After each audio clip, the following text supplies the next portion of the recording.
Aujourd'hui, nous recevons Monsieur Francis Marcel Gosanda Idjedi. C'est ça, non? Oui, c'est ça. C'est un écrivain gabonais, auteur du livre intitulé Zébina. Bonjour à vous. Bonjour. Son micro, il passe pas bien. Normalement, si, que je vois ça. Bonjour. Bonjour. Voilà, là c'est beaucoup mieux, ça va? Vous allez bien? Ça va. Vous n'êtes pas mouillé? Oui, ben je me suis... Les pieds seulement? Les pieds seulement. Alors, monsieur Francis Marcel est un écrivain gabonais, auteur du livre intitulé Zébina. Cet ouvrage, le tome 1 parle de la langue Idzebi, le tome 2 aborde l'histoire Zébi. Depuis la création, et le tome 3 retrace l'ordre Zébi. À vous. Bonjour. J'espère que vous allez très bien et que vous êtes content d'être dans le studio bleu de Gabon News. Je suis très bien reçu. Vraiment, je suis émerveillé de l'accueil. D'accord, ça nous fait plaisir. Avant que de parler du contenu de votre ouvrage, j'aimerais d'abord m'attarder un moment sur le titre Zébina. Est-ce que Zébina fait référence à la langue Zébi? Bon, nous, Zébi, apparemment, c'est francisé, on dit Zébi, c'est ça? Oui. Alors, pourquoi le choix de ce titre? Bon, Zébina, c'est une question en langue Zébi, parce qu'on a toujours tendance de dire, par exemple, Ngosanga, c'est qui? Ngosangna, en Zébi. Donc, c'est un questionnement. Mais au-delà du questionnement, Zébina, c'est un nom biblique. Donc, c'est le fils de Nabo. Nabo, c'est un hébreu. Et Nabo, c'est le nom normalement de la montagne où est mort Moshi. Moshi, cela veut dire vois ceci. Il y a quelque chose qui vient. Ah, c'est toute une histoire derrière un seul nom. C'est Moïse. D'accord. C'est le nom de Moïse. Donc Zébina, c'est pas Zébi. Zébina, c'est un questionnement, c'est un nom biblique aussi. Voilà. Zébina dérive de Nzébi parce que c'est un mot Nzébi. D'accord. Et c'est une phrase Nzébi. D'accord. Parce que Nzébi, en Nzébi, on donne les noms en fonction des actions menées. Voilà. Et est-ce que vous pouvez nous donner une explication du mot, là, justement, Nzébi? Oui, Nzébi, c'est une compilation de deux noms. D'accord. Il y a d'abord Nzé, qui s'appelle Dieu, Nzé, et Bi, qui s'appelle terre. Donc Nzébi, c'est un ensemble de l'esprit de Dieu et de la terre. J'espère que vos recherches sont bonnes, hein, parce qu'il y a plein de Zébi qui nous écoutent, ils pourraient vous contredire. Ils ne peuvent pas me contredire. Ça avéré vos informations. Oui, bon, donc alors, on dit... Ce sont mes recherches. D'accord. Je ne dis pas que c'est une science absolue, Ouais. parce que la contradiction est nécessaire. Donc on dit Nzé, c'est Dieu. Oui, Bi, c'est la terre. ouais, Donc Nzébi, en fait, c'est la terre des dieux. oui. En réalité, en un Non, seul mot. c'est pas la terre de Dieu, c'est le serviteur de Dieu. Ah, le serviteur de Dieu. Voilà, parce que Dieu a créé l'homme pour l'adorer. D'accord. Voilà. Et donc, moi, ce que j'aimerais savoir, en fait, Zébina, hein, vraiment d'où sort ce... C'est un prénom? C'est C'est un nom. C'est un nom. C'est un nom d'un homme, j'ai bien dit, c'est le nom d'un homme. Donc un hébreu, mais chez nous, c'est une phrase. Ouais. C'est un questionnement. D'accord. Et quelle question on peut se poser autour de Zébina? Lorsqu'on dit Nzébina, c'est chercher exactement quelle est l'identité de Nzébi, sa provenance, par exemple, ses origines, bon, sa migration, ainsi de suite. Donc il y a beaucoup de questions là-dedans. C'est la raison pour laquelle le livre qui s'intitule Nzébina a été divisé en 3 parties. Donc la première partie, c'est Inzébi. Inzébi, c'est l'identifiant. Parce que lorsque vous avez un peuple qui parle une langue, on l'identifie. Ces locuteurs s'identifient par rapport à la langue. Et on l'identifie également géographiquement. Tel peuple est dans tel pays. c'est grâce à la langue. Donc, Nzebi, comme nous le voyons, c'est une langue qui est parlée, dont les locuteurs sont du pays Nzebi. Mais le pays Nzebi, dans le temps, regorgeait le Moyen Congo et le Gabon. Donc, il y a le Congo, le Gabon, et puis c'est un tout. Mais malheureusement, avec la division administrative, bon, Nzebina est divisé en deux. Donc, il y a une partie au Congo, il y a une partie au Gabon. Et notamment dans la montagne de Cristal, au mont Irugu. D'accord. On va poursuivre. Il faut noter que vous avez plusieurs casquettes, parce que j'ai un peu lu votre parcours, et vous avez occupé des postes à responsabilité dans notre pays et ailleurs. Comment vous vous retrouvez donc à écrire un livre qui, plus est, s'intéresse juste à une seule ethnie du Gabon alors qu'il y en a plusieurs? Est-ce que c'est juste parce que vous êtes Zébi ou bien parce que vous vous interrogez, vous avez souhaité peut-être laisser un héritage surécrit pour retracer un peu l'histoire du peuple Zébi? Zébi, le peuple Zébi. Oui, c'est une question très fondamentale. Ça a plusieurs pans. Nous disons que je suis une Zébi d'origine et il fallait que je m'intéresse parce que dans l'histoire de Nzebi, on a toujours parlé, pas d'histoire, mais plutôt de l'épopée Nzebi. Donc, les Nzebi deviennent mythiques. Donc, sur ce point, il fallait nécessairement que je fasse des recherches pour savoir exactement quelle est notre provenance. Et nous avons observé que le Nzebi ne provient pas, par exemple, des mariages entre un singe et un homme. Oui, j'ai lu l'histoire. Voilà. Donc, c'est impossible. Et la deuxième chose, c'est que au cours de mes recherches, on a constaté que le Nzebi, c'est une langue qui a été parlée par tout le monde. Par tout le monde? Toutes les nations. Non. C'est vrai? Je vous le confirme. Mais si c'était parlé par tout le monde aujourd'hui, tout le monde devait encore continuer à parler. Non. Pourquoi ça a disparu alors? Ça n'a pas disparu. La langue Nzebi existe depuis la création jusqu'à nos jours, puisque je suis Nzebi. Comme plusieurs langues d'ailleurs. Non. Il n'y a pas de différence entre les Nzebi et les Fang, par exemple. Non, ce n'est pas comme plusieurs langues. L'unique langue que je pourrais vous confirmer, et je le confirme encore une fois de plus, la seule langue qui a existé dans le temps, c'est le Nzebi. D'accord. Je vais vous expliquer. Allez-y. Ouais. Je vais vous expliquer pourquoi. Ça va être compliqué. La seule langue qui a existé, c'est le Nzebi. Ça, c'est intéressant, ça. Donc, le Nzebi va plutôt de ce que nous appelons l'Iyoro. L'Iyoro, en langue, c'est un pays de délices. Et c'est là où Dieu nous a créés. Il nous a mis à l'intérieur de ce pays de délices. Mais malencontreusement, nous avons failli à notre tâche, c'est-à-dire qu'on n'a pas respecté, on a été capricieux, on a désobéi à Dieu. Et lorsqu'on a désobéi à Dieu, Dieu nous a chassés. Et c'est pourquoi ce Liyoro se transforme en Koto. Généralement, vous allez écouter dans l'histoire Nzebi, on va parler de Koto Piranjang. Donc, c'est le lieu où l'homme a désobéi à Dieu et a voulu esquiver la présence de Dieu. Est-ce que ça, c'est pas l'histoire d'Adam et Ève? Le jardin d'Éden. Le jardin d'Éden. Je pense que c'est la même chose. Vous allez peut-être comprendre. Parce que Nzebi veut dire homme et femme. Donc, imaginons. Et de là, donc, la langue qui a été parlée, la langue de communication, c'est la communication horizontale. Parce qu'il y a la communication verticale qui s'appelle Shit, c'est-à-dire les rapports entre Dieu et l'homme. Ça, c'est la première langue, mais elle n'est pas parlée. La deuxième langue... C'est vraiment compliqué à comprendre, vos explications. Oui. La deuxième langue, c'est la langue Nzebi.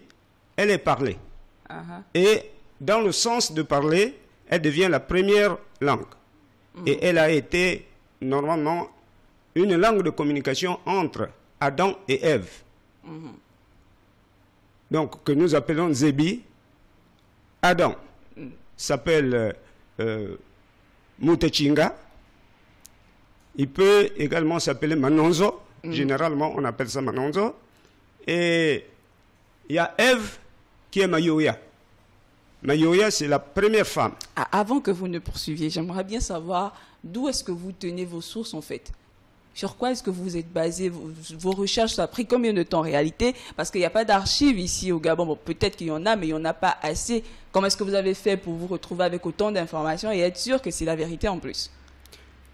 Oui, j'ai pris beaucoup de temps. Ça m'a été très difficile parce que j'ai fait 25 ans de recherche. Sur inlassable. Les témoignages peut-être des gens du village? Il y a les témoignages des gens du village, il y a les recherches sur les papiers. La preuve en est que tout ce qui est contenu dans Zébina, c'est sur papier, c'est sur des recherches qui ont été engagées depuis fort longtemps. Donc on peut le retrouver un peu partout. D'accord. Mais finalement, votre ouvrage Zébina, c'est quoi la cible exactement? Est-ce que vous vous adressez au peuple gabonais en général ou bien c'est seulement au Zébi? Parce que c'est une histoire assez complexe quand même. Il faudrait que le peuple Zébi puisse connaître son histoire. Est-ce que c'est seulement pour eux ou bien c'est pour nous autres là aussi? Ou bien c'est aussi pour ceux du Congo? Parce que vous avez dit qu'il y a des Zébi aussi au Congo. Est-ce que c'est la même histoire finalement? C'est la première cible. Normalement, c'est les locuteurs Zébi. Normalement, oui. Et la deuxième cible, je voudrais donc exciter les chercheurs et les jeunes gens, surtout les Zébi qui ne connaissent plus leur langue. Parce que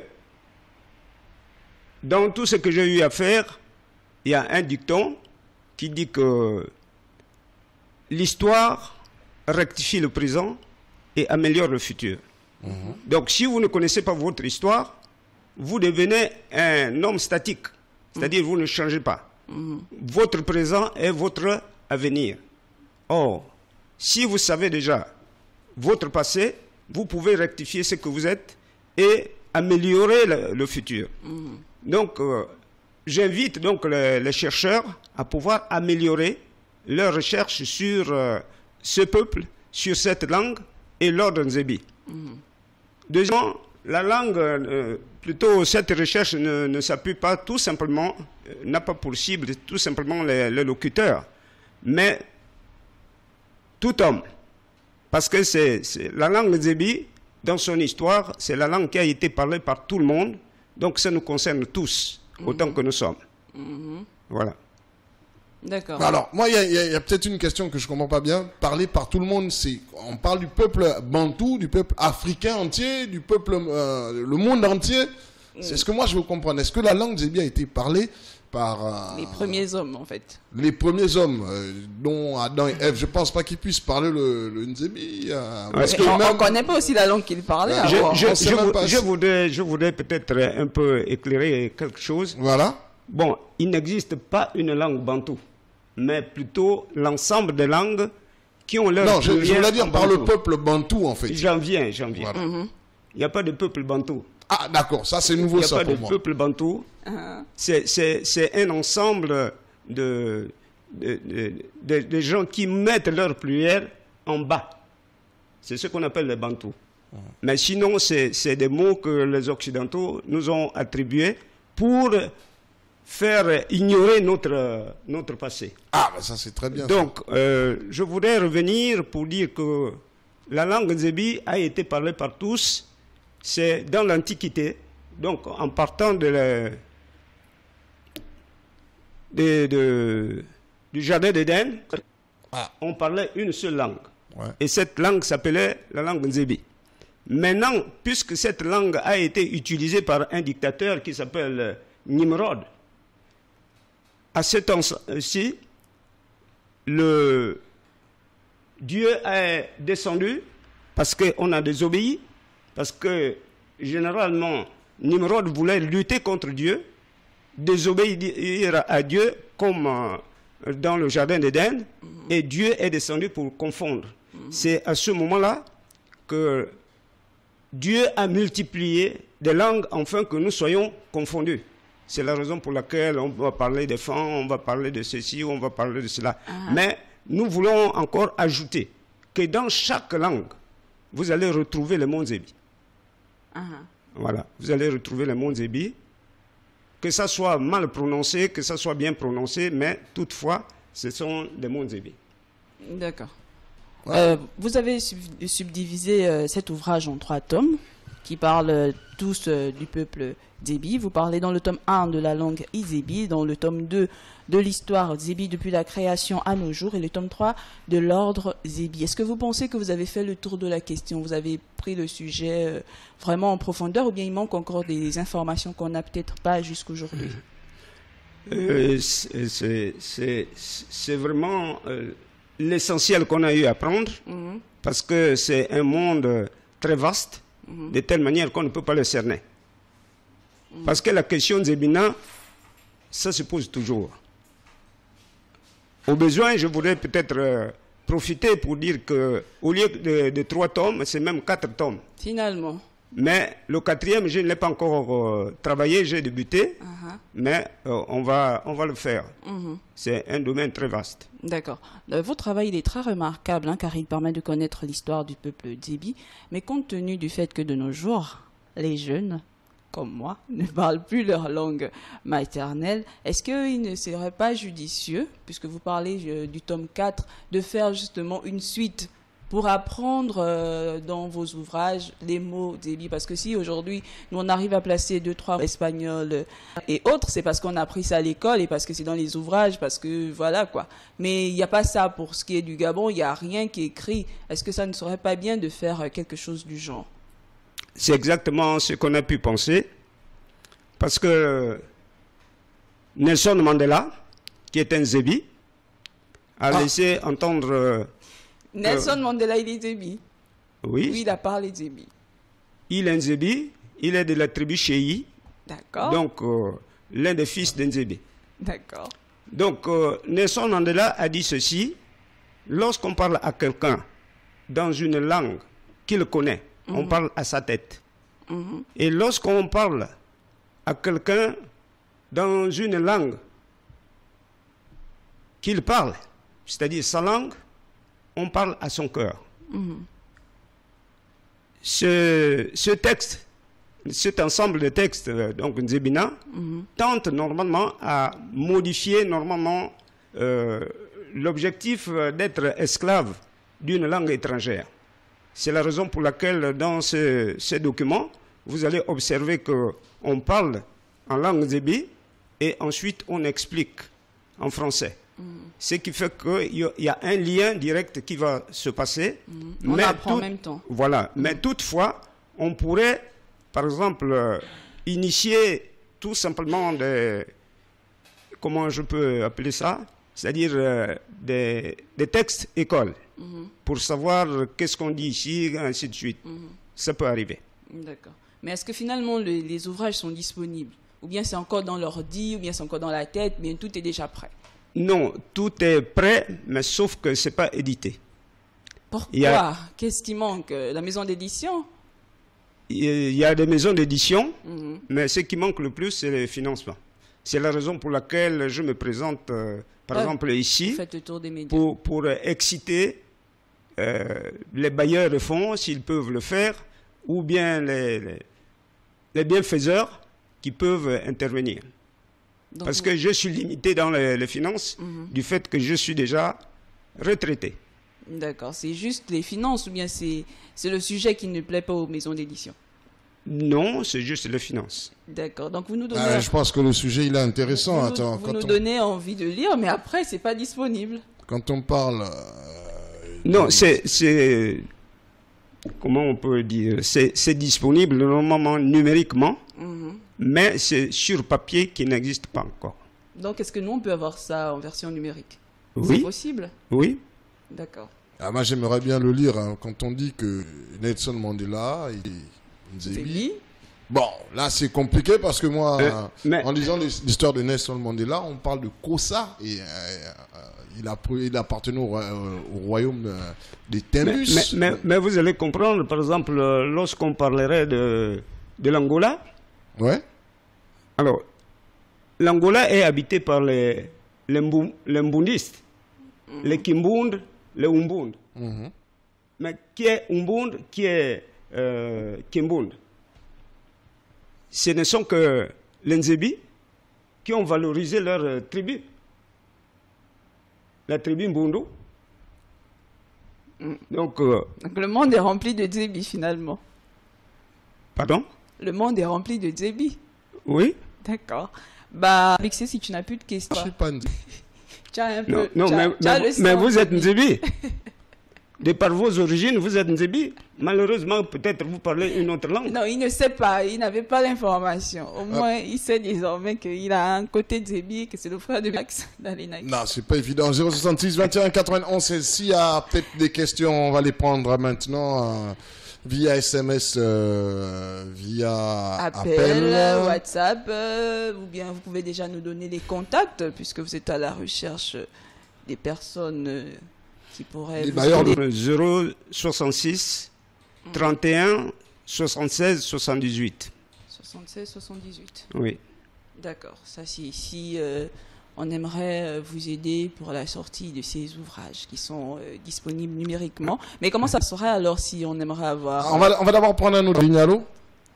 Alors, bonjour, l'officier du Mirage. Bonjour, c'est la DAX du 6e, c'est ça? La DAX du bon réveil matinal. C'est un pur Nzebi qui nous appelle ce matin. Il m'a bon réveil matinal. Oui, merci. Merci. Bon réveil matinal à vous. Bonjour. Alors, je n'étais peut-être pas là depuis le début de l'émission. Je veux savoir, en fait, peut-être qu'il avait déjà répondu à cette question. Mais je n'étais pas là. Il a commencé à écrire, c'est depuis quand? Et c'est une passion pour lui ou il écrit aujourd'hui parce qu'il a la retraite? Ok. D'accord. Merci. Merci. Voilà. C'est une passion ou vous écrivez parce que vous êtes à la retraite? Faut passer le temps. Il faut rappeler que vous êtes homme de Dieu aussi. Oui. D'accord. Donc, depuis longtemps, vous avez commencé à écrire votre livre depuis à peu près combien de temps? Ça fait depuis 25 ans que... 25 ans de recherche. De recherche, donc 25 ans de travail. D'accord. Et c'est pas parce que je suis à la retraite, mais par contre, je suis passionné parce que nous avons des dictons en Nzebi, même partout ailleurs, qui disent, ces dictons disent que lorsque il y a un vieux qui meurt, c'est toute une bibliothèque. Et moi, ayant fait des recherches occasionnées par ma curiosité, j'ai estimé qu'il fallait que je publie, que le monde aujourd'hui est pervers, notamment les jeunes d'aujourd'hui ne savent même plus exactement prononcer même un seul mot dans leur langue. Et notamment l'Nzebi. On a trouvé des Nzebi dépravés, bon, dépravés dans ce sens, qui ne connaissent pas leurs origines. Lorsque vous allez parler, par exemple, de tribu, c'est quelqu'un qui va vous dire « ma tribu, c'est mon village ». Or, la tribu, c'est autre chose, le village, c'est autre chose. C'est la raison pour laquelle il faut amener encore une certaine éducation, parce qu'un peuple qui n'a pas de passé n'est pas un peuple, c'est un peuple esclave. Voilà la motivation. Alors, quelles sont les relations entre les Nzebi et les Mienins? C'est la question d'un auditeur. Les Nzebi et les Mienins. Oui. Bon, les Nzebi et les Mienins ont une même origine. Depuis le jardin d'Éden jusqu'au moment où il y a eu le village Babel. Et de ce village-là, donc, il y a eu une certaine destruction, mais au départ, nous descendons tous de Noé et sa femme. En descendant de Noé et sa femme, donc il y a eu 3 enfants de Noé, plus les belles filles de Noé, 3. Et nous nous retrouvons, par exemple, ceux qui sont de Sem se sont retrouvés en Mésopotamie. Ceux qui sont de Japhet, Nzebi, se sont retrouvés vers le nord de l'Europe. Enfin, ils ont gagné l'Europe et sont allés même jusqu'en Amérique. et jusqu'en Asie. Et ceux qui sont de Cham sont descendus vers l'Afrique, parce qu'ils ont occupé l'Afrique. Et les Mienais, ça dépend des Mienais, parce que lorsqu'on va parler de Gallois, les Gallois ne sont pas intégrés réellement dans les Mienais, parce que les Gallois font partie maintenant d'une autre équipe. Mais tout ça, nous appelons des Mienais par l'histoire. Donc, les Mienais, en principe, descendent de Tsoro. Ils descendent de Tsoro parce que Tsoro est normalement la mère de comment vous appelez ça, de Couche, de Cana, de Pout et de enfin de l'Égypte. D'accord.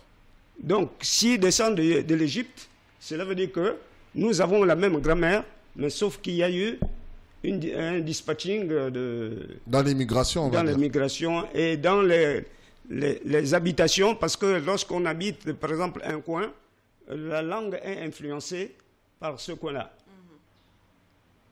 D'accord.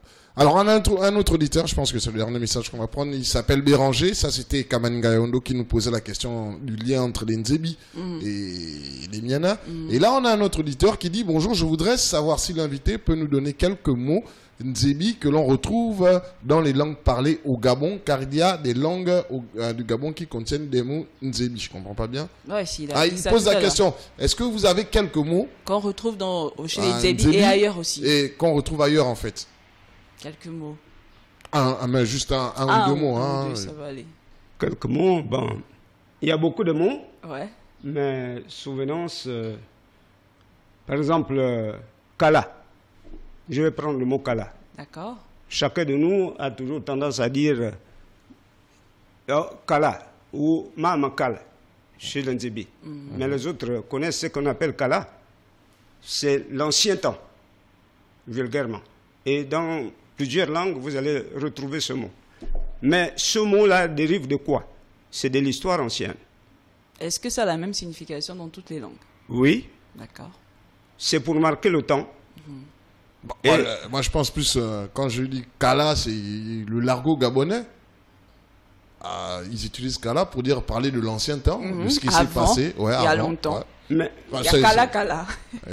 Kala, d'accord. C'est un mot Nzebi. Ça a été utilisé par Achour.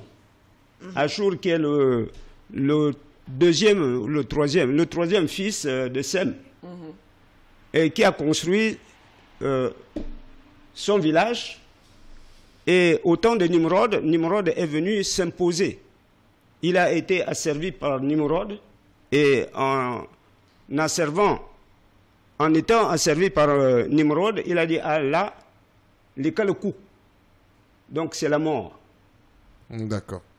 Donc, alors, on va quand même, puisqu'il y a déjà un objectif, c'est la publication du livre qui bloque. Parce que moi, j'aimerais bien lire ce livre. L'histoire est assez intéressante.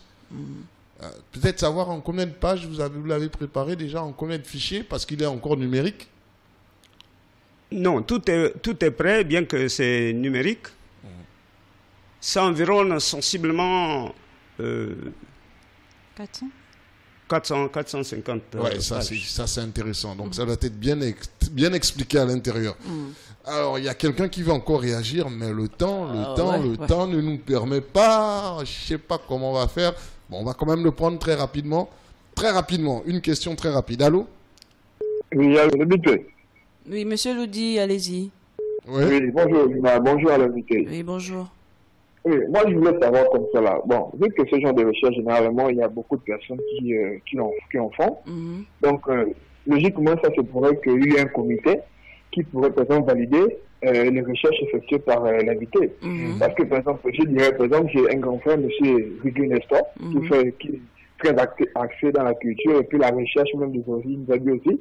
Donc, ce genre de personnes, est-ce qu'ils ont un comité, par exemple, où après recherche, ils valident, par exemple, que les recherches effectuées sont ceux-là et que c'est bon, par exemple.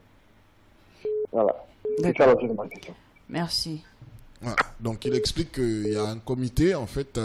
Est-ce que vos recherches sont aidées par un comité par exemple? Bien, vous vous êtes dit que bon, comme j'ai trouvé ça, c'est que c'est ça, c'est la vérité vraie. Est-ce que les sages peut-être bon, je sais que vous êtes un sage. Est-ce que il y a forcément une est-ce que ça a été approuvé? Des doyens, communauté Voilà. Nzebi, est-ce qu'ils ont approuvé? Il y a des rois, il y a des chefs là-bas dans le Gwelolo. C'est vrai qu'il y a des rois, il y a des chefs, ça peut s'expliquer, mais cette recherche est tellement approfondie que la majorité ne connaissent pas. Ça, c'est une réalité que je pourrais vous dire, puisque la preuve en est que tous les bouquins que j'ai eu à parcourir, généralement, on parle des 7 fils de Nzebi. Oui, des 7 fils de Nzebi, oui, exactement. Nous sommes au-delà de 7 fils, parce que ça ne se concentre pas tout simplement sur le Gabon, mais ça se divulgue sur tout le monde entier, donc y compris les Amériques, y compris par exemple les Caucases, y compris les Français, ça s'appelle les Francs, et y compris les... Comment on peut appeler ça, les Italiens. Il s'agit là également d'expliquer qu'est-ce qu'on appelle Rome, pourquoi Rome, ainsi de suite. Bon, c'est au-delà. Et lorsqu'il s'agit d'un comité, j'ai consulté les chercheurs du Gabon, notamment au CRS, ou comment vous appelez ça? Bon, ceux-là m'ont conduit à contacter les responsables de l'université. Je suis allé à l'université, jusqu'à présent, bon, il n'y a personne qui peut prendre vraiment à bras le main le problème. Et j'ai compris qu'en fait, il y a une barrière à l'entrée. Donc, notamment, je pense que c'est fondé, et puisque c'est de recherche, je pense que c'est bien fourni. Bah, j'espère qu'on ne va pas se tromper. Parce que on ne publie pas aussi pour publier. Ça, on va pas apprendre ce qui n'est pas vrai aussi. Il faudrait que ce soit vrai. Il y a quand même quelqu'un qui a quand même le semblant de l'histoire. Je n'ai pas dit qu'il n'y a pas quelqu'un qui a le savoir. Le savoir, c'est quelque chose de très vaste. Mais je voudrais tout simplement vous ramener que ma plus grande source est le vieux livre. D'accord. Et au travers du vieux livre, qui existe depuis avant que je ne sois né, j'espère que... la Bible. Hein. Voilà. L'une de mes sources. D'accord. Alors, on va réitérer les contacts avant de terminer. Vraiment, c'est assez intéressant. On aurait pu vraiment passer plus de temps. Je voudrais peut-être ajouter quelque chose avant de conclure. Moi, en tant qu'homme de Dieu, je voudrais m'appesantir là-dessus. Je ne peux pas mettre le mensonge dans un document afin de pouvoir détourner les gens. Parce que je suis tenu à un règlement et qui peut me coûter cher si je défie Dieu. Donc, je suis tenu à la vérité et ce que j'ai pu dire, c'est la vérité. Amen. On l'espère en tout cas. Alors, pour contacter Monsieur Francis Marcel Gosonda Idiedi, il faut contacter le 066 31 76 78 066 31 76 78. Merci Monsieur Francis d'être passé dans le studio bleu de Gabon News. Je vous remercie. J'espère que vous reviendrez parce que l'ouvrage sera disponible d'ici là. Ça a l'air intéressant. C'est vraiment intéressant ce que vous nous dites ce matin. Franchement, j'avais envie de passer plus de temps avec vous. C'est vraiment dommage. Vous êtes assez intéressant. L'histoire d'Nzebi est égale à l'histoire des Miennes.